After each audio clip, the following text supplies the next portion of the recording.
How are you? Good. I feel like it looks like I'm in a very fancy hotel room. People might think that this is my living room or something. Oh, well, you've beat me because I'm at Didcot Parkway train station. Right. Glamour. Listen, congratulations on this film. Thank you. It's kind of weird because I don't want to go too into kind of too much detail on it because the experience of the film and kind of the twists and turns and where it takes you is such part of the experience of watching the film. But needless to say, it was just an amazing experience. It's not often you're surprised like that at a cinema. So I absolutely loved it. How Oh, was great. this? How was the story presented to you, and what was it about it that you were kind of interested in bringing your vision to it?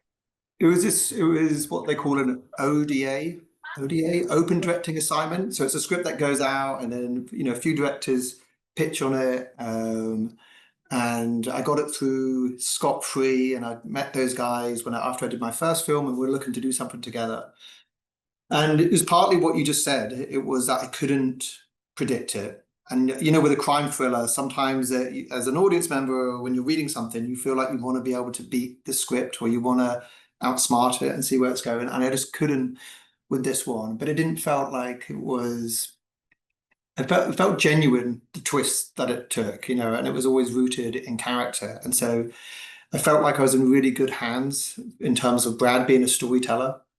So there was that kind of sense of just being riveted by it. Also, the combination of it being a really tense crime thriller, but having characters in a world that I believed in, and that there were themes that were rich and knotty, and there was like genuine ethical dilemmas to be invested in. And I don't know, I find it hard to get a script that has all of these things like theme, character, a great story engine, twist that you can't see coming. Like really, really rare. So I read it in one sitting really quickly and then threw my hat in the ring to get it. What does that involve? What does throwing your hat in the ring involve? Are you storyboards? Are you kind of mood boards? What's the No, it's playlists? more a I don't know. conversation. I think maybe, I don't know, maybe other directors do that. I think at the beginning it had a conversation with the producer and with Brad who wrote the script, and just yeah, talking through my reaction to the story and what I thought what it was really about.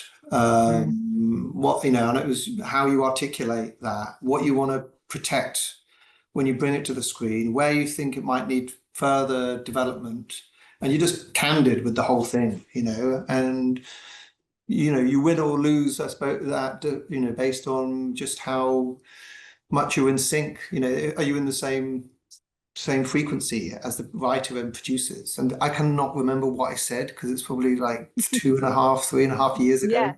now. But yeah, whatever I said, it must have resonated with them. But it's a couple of conversations, and then all the pictures and the mood, and that's maybe you reference a couple of movies on a call, but I think all of that comes later. It's really your reaction to the story.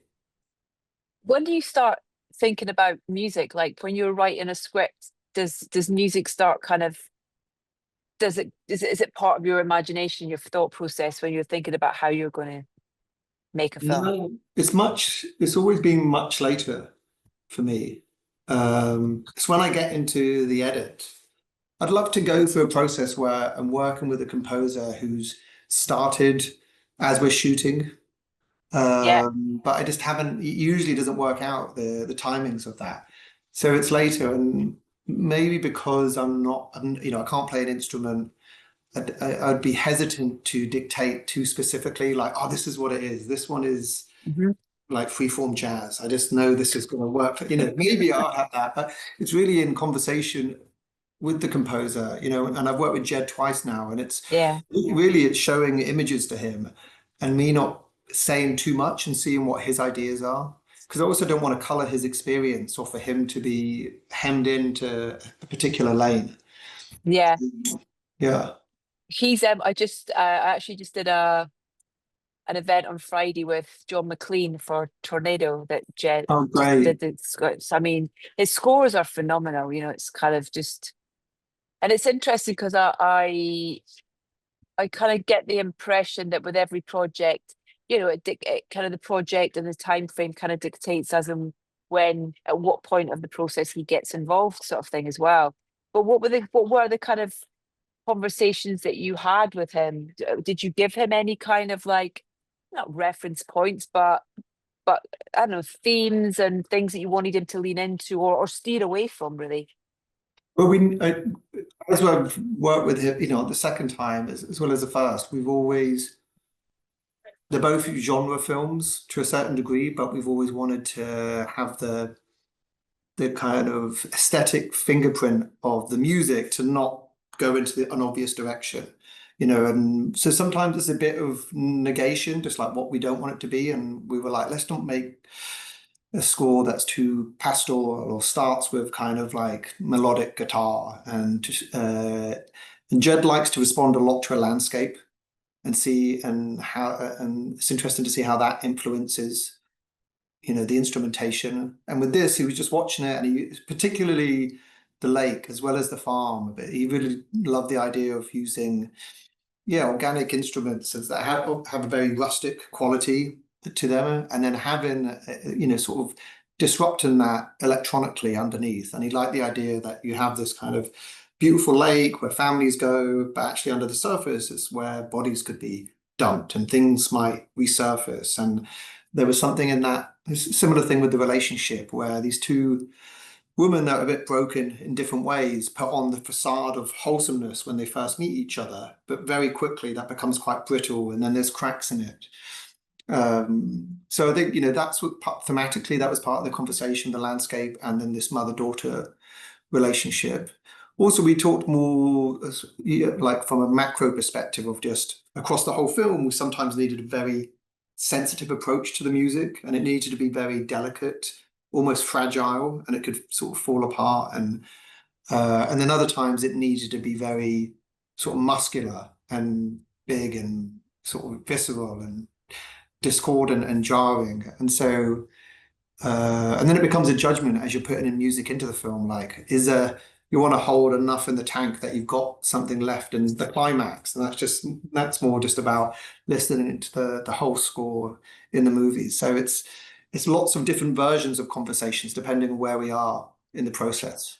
Well, it's so true because I think with this film, particularly in terms of you've almost got to uh kind of betray us as the audience in a way with certain things, in terms of whether it's situations or relationships sort of thing as well. That's the kind of, I think, the really clever thing about all the pieces within this film, in terms of where we go, oh, and then you go, oh, it's kind of like, it's so, so clever. And, but those, particularly with music, they can so easily tell you so much before something's happened or tell you where you're headed. And I think that it's just done so well in this in terms of, yeah, it's kind of slightly deceitful in a way. It's brilliant. I think sometimes music's a way to also you get to thread the whole movie together. Like I remember in a climactic scene near the end, we actually had, because Jed came onto this late, we were working with a different composer, and for like personal reasons, we had to like part ways. Someone I really admire.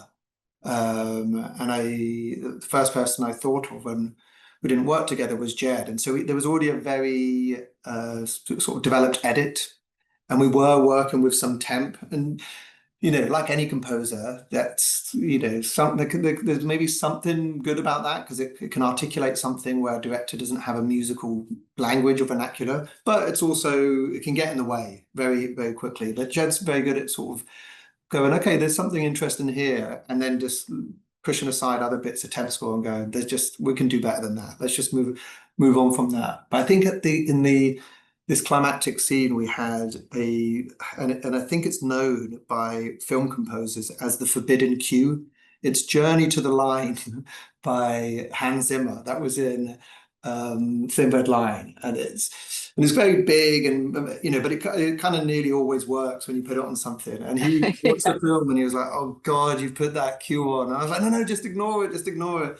But then it was like this shadow that kind of cut. So he kind of left that cue near the end, and we weren't sure. He wasn't sure what the approach was going to be, but he knew he needed to kind of trumpet, but also in a totally different way. But what he did in this climactic sequence was he was using elements from lots of tracks that had already been used in the film.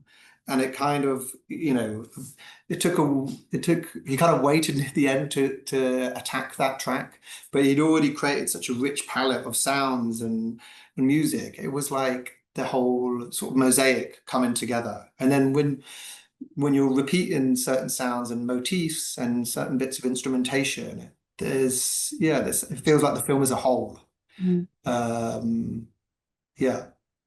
What about when it comes to needle drops, in terms of when if it's existing music that either you're using in a film just as a piece of score or diegetically that it features within a scene? I've heard so many different variations of that. Of the one that really sticks in my mind, which I still can't get my head around, is the dance scene from Napoleon Dynamite, where he dances to Canned Heat, and how they filmed that to a completely different song. Oh, And interesting. and that blows my mind, because you're going, surely he's dancing to that piece of music, and it's like, it's crazy to think that he wasn't, because it fits so brilliantly. But Mm-hmm. there's quite a few pieces of music in the film, whether it's Carly Simon or Fleetwood Mac or Etta James, Glenn Brie, but all those different pieces and stuff. Were any of those written in Brad's script, or No, they were all they're found all in the you? edit. Yeah, except for when Julie and Fiona danced to Robin. Yeah. Oh, dancing on Um, my own, what a tune, man. yeah, and we were kind of hesitant about that because it'd been used in films before, and everyone knows it so well, and it's probably been on adverts, and we're like, is it overexposed? But then when we tried out, I think we did in the edit try and look at other tracks, and we were like, it just doesn't work as well. There was something, we kind of wanted something that felt familiar because it couldn't be so, we didn't want to signal that, Julie's character was a music buff Yeah, and yeah, she would yeah. have the latest thing. It kind of had to be something that you'd like, but also your parents have danced to, and I think that was the only one. There was more. I think when I first read the script, actually, when Julie's character listens to, she's got her headphones in. She used to listen to music, Hmm. and so music played a bigger part. But in Oh, the edit, interesting. yeah, we didn't. There was something. It didn't. It felt too much like we were music was almost playing too big a part, and it was kind of pivoting the film in all these different directions. So it was only when we're in the edit that we landed on this idea that she was actually listening to voicemails from her partner. And I'd never Mm. had that before, where like a kind of revelation like that, where it's quite become quite a big change from the material Yeah. shots to how it's portrayed then in the film. Um, so we ended up Wow. taking, yeah, music out that was in the script and replacing it with his voicemails. What did they dance to, though, for that, when you were filming it, for the one you used Robin at? Did you have music, or No, were you that was just like, Robin. That okay, was great. Robin. Yeah, they Okay. danced that. Yeah, on set, and of course, I'm yet to meet an actor that loves to do a dance scene. Really? Well, I think if you're rehearsing them very specifically, then that could be fun. But Yeah. if it's something like this, and we spoke about how do we need to rehearse it? It shouldn't feel like we don't want choreographed moves. Yeah. And that made sense. But when it comes to the day, suddenly you haven't, it's not, they've had zero beers, it's daytime, they have a whole film crew watching them. Suddenly it dawns on the actors like, oh shit, we haven't choreographed this. But yeah, they quickly, Oh, as soon as you play Robin out loud, everyone's good and can yeah, for dance. sure. I mean, the cast in the film is incredible, and those Donald Gleason, man. Oh my God. He's such a nice guy in real I life. know. I did a thing with him about a month ago, and he's like, he's quite nervous. He's like, I don't really like talking, and then we had such a nice time, and he's just so lovely and easy and funny, and then I saw him in this, and I was like, Jesus, Yeah, yeah, he's a good actor. I mean, I yeah. knew that already, but this is I, kind of, yeah, I found that when we did costume fittings, I would look at photos of him in outfit, and there was just something weird and off about it. He's kind of creepy. Like just even just posing, he was trying to find the character, and we did the camera tests hair, as well of it's the the hair. hair, Yeah. yeah, and that it's a kind of similar tone to his skin tone, and Yeah, it's kind of uncanny how such a sweet-natured person can really quickly just he looks a different way.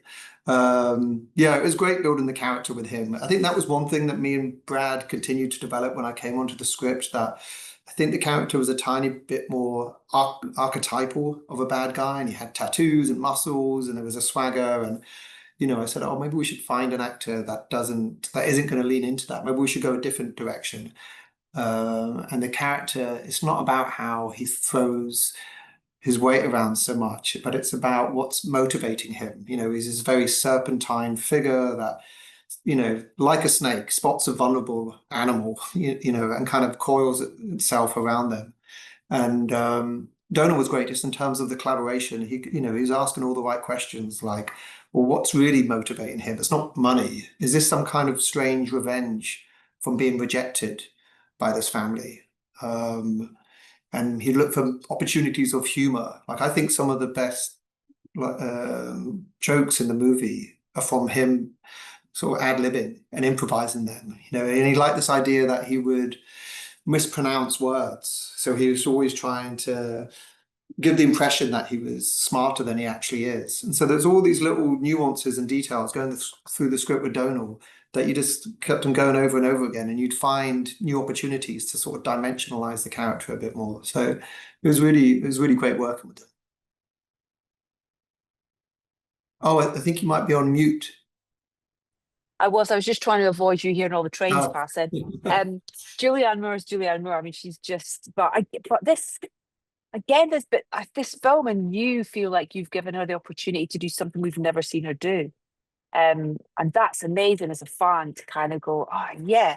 And then you kind of put her on screen with Sydney, and that's kind of like, and then Fiona Shaw, and you're like, oh my God, this is the cherry on the cake. It's just, yeah. I'll tell you something that I've loved about what you've done, and I wanted to talk about Beast for a minute as well at some point, because I absolutely adored that film. It's just how you really bring out the best in your female talent. You really give them the opportunity to kind of really just so much girth to their characters. Yeah, I don't. If it's, I'm trying to think if it's something that I think of consciously. Like, I don't know if I have a gender interpretation when I'm reading the script. It's more, do you find the character interesting?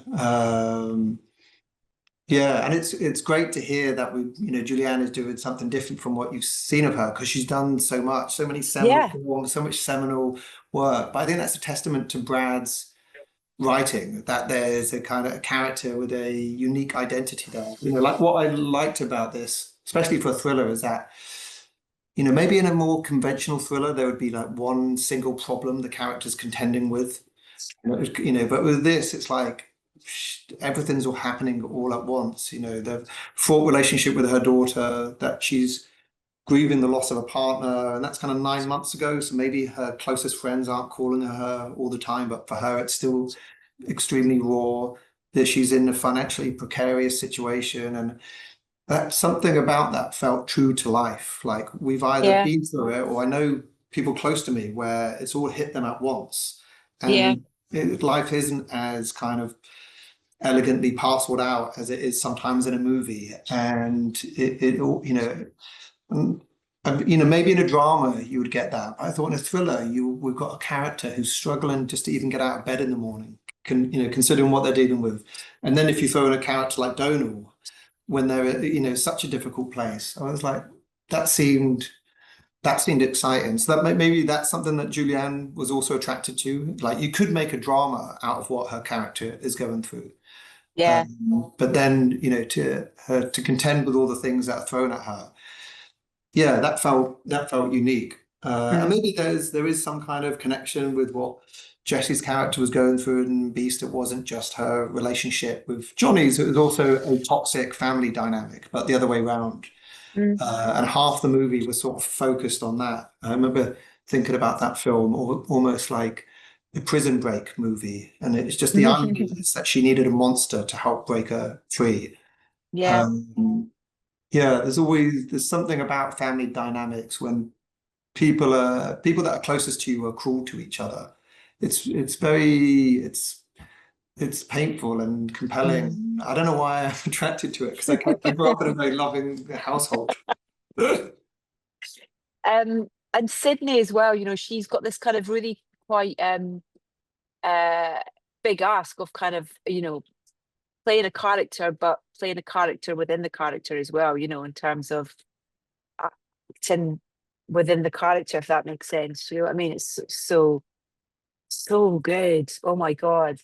Yeah, how much these two women are kind of lying to themselves and lying to each Each other other. to Hmm. try and maintain this relationship, and you kind of feel empathy for that. You know, for Julianne's character, it's like the only close family member she has in her life. So of course she Hmm. wants to nurture and protect the remnants of a good relationship. But you're also watching someone get manipulated, maybe willfully manipulated, and then there's interesting questions of, well, is she being heroic for her daughter? Is this really noble of her, or is she, you know, does her daughter have a like wrapped around her finger? And this, I don't know, it's kind of murky. It's kind of both Yeah. things at once.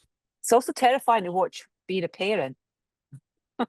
I'm not there yet, but yeah, someone did watch it and they said this might put people off having children. Jesus. Oh my God. No, no, I think actually it's a good thing because it kind of makes you go, I need to be more honest, and I need to have proper conversations, not just kind of like dance around things. It's Right. like actually have conversations. And I love when you come away from a film being completely entertained, but also it kind of almost reflecting back on you and go, what are you going to take away from this experience? So I Mm. loved that about it. Really, really did. Really, really loved it. You mentioned the uh Jed responding to like the lake and stuff as well, but that whole kind of setting of particularly the farm and that, I mean, it's so incredible. You kind of almost like, but again, that's a real character as well. That's almost kind of lying to us in a way, you know, in Yeah, terms of it's where was it? Because it's beautiful. it was in New Jersey. Film was set in Pennsylvania, but we had to shoot in New Jersey. And Jersey gets a really bad rap. Like when I told some Americans, "Oh, I'm going to go to New Jersey," they were like, "Oh, that's the armpit of America. You're not Oh, going to come on, like it's it." where the boss is from. What are they talking about? And I think because it's got some like tough cities, and Okay. it's like it didn't. But we were in a really beautiful part of it, just across from the Delaware River, and a lot of New Yorkers go out there to spend weekends and what do they call it? Go antiquing. So we were in this really quaint little town called Lambertville. So it was like summer camp, turning up to work every day. Like, you know, there's so many cute little bars and restaurants nearby, and it was like a retreat. But there is something. Part of the reason we're attracted to that location is that there was something not spooky in a horror way, but it wasn't just quaint. We were a Yeah. bit worried about having somewhere that looked too picture perfect, that it could look a bit bland on screen. So that was another, yeah, thing that we were trying to find was a location that had an atmosphere. And maybe Mm. that's, you know, I think that's also something Jed responded to as well, that it had many different faces, that farm. Yeah. Um, yeah. Um, it's a couple of years till the 10th anniversary of Beast. Oh my God, Um, this is already, wow. yeah. Um, and I'm very much hoping that it gets like a cinematic re-release kind of thing. Do you know what I mean? That would be great to see it back on the big screen. What's your kind of, when you think about that about Beast, what's the kind of, I don't know, what's your kind of strongest memory, or the kind of, or the thing that kind of pops in front of your head when you think about that film? I think working with Jesse and Johnny, but like it being her first movie and my first movie, and so we gave everything to it, and it was her obsession, you know, for months and months leading up to it. And I remember, I think a crew member said to me, I was a bit like, I don't know, despondent because, you know, we hadn't shot something, or you know, the schedule had to move around, and I found it a very tough shoot, you know, doing a film in 5 weeks and lots of locations. And I think a crew member said something like, you know, if this feels really hard now, but you'll try and replicate this and probably won't ever get to this place again. I said, how do you mean? It's like, oh, well, just you and the actors, and you're kind of working with people you're at film school. it's actually a special moment for you. And I kind of didn't sink in, but later, you know, as I've worked, I was like, oh, actually, looking back, there was something kind of beautiful about that. And I don't know, maybe because it was also set on the island that I'm from, and yeah, working with these actors that were kind of breaking into the industry. I think, yeah, that feels special. Yeah. So I watch it, and if it's released in 10 years, I'll watch it again, and maybe I'll be at peace with what the movie is, because I'm usually the worst audience member. If I rewatch any of my films, I end up Really? reacting. I'm like, why do we have that scene in? We should change that. That angle should be there. That's on the wrong lens. I don't, it's terrible. But maybe after a decade, I'll be like, okay, I'm fine. Yeah. I can Okay, live with this. but you got 2 years, so let's have a nice sort of build up to it, and then we can get it. Yeah, get it. You can come and do a post Q&A. You could tell us everything you would have done, or we can just celebrate it for sure. What about the music on that one? I'm working with Jim Williams on music for Beast. Yeah, it was a similar thing, I think, where he responded to the images. We didn't talk too much about the music before we'd made the film. Um, and I remember, I think my pitch to him was that the music should come from like the guts of the character. Like it Hmm. wanted to be a kind of subjective score from Jesse's character, from Marvel's perspective, um, as opposed to it trying to hit the beats of what we might think a psychological thriller is. Like, so yeah, that was one aspect. But I'm trying to cast my mind back to whatever it was 8 years ago. Sorry, And we'll just play it. He's gone on and do some great stuff though. I love the stuff he did with Juliet on DeConnor, Titan. Yeah, I mate. Oh yeah, my god, so good. Yeah, so good. she's brilliant. I loved chatting to her. She's Yeah, kind of like, yeah, total fangirled out of that. Listen, it's so lovely to get the chance to chat to you. Kind of likewise. watched from afar with Admiral. I think I was at the Biffas that year as well, when kind of Beast sort of swept the board, and quite rightly so. But it's really lovely to get the chance to chat to you, and huge congratulations on this film. It's it delivers so many great things as a film fan. So yeah, it's great to chat to you, Michael. Thanks for your time and It's a lot. congratulations. Appreciate it, Edith. Yeah, and thanks for putting up with the Parkways, what I'm Yeah, no saying. worries. I couldn't hear anything. It's all good. Yes. Sounds They've good, been so man. nice in the Starbucks here. Like, I was like, is there any chance you could turn the music down Oh, for me? And they were like, yeah, cool. I was like, thank you so much. oh, So yeah, very lovely people. Great to chat to you. Thanks so much. thank Appreciate you. it. Take Love the care. podcast.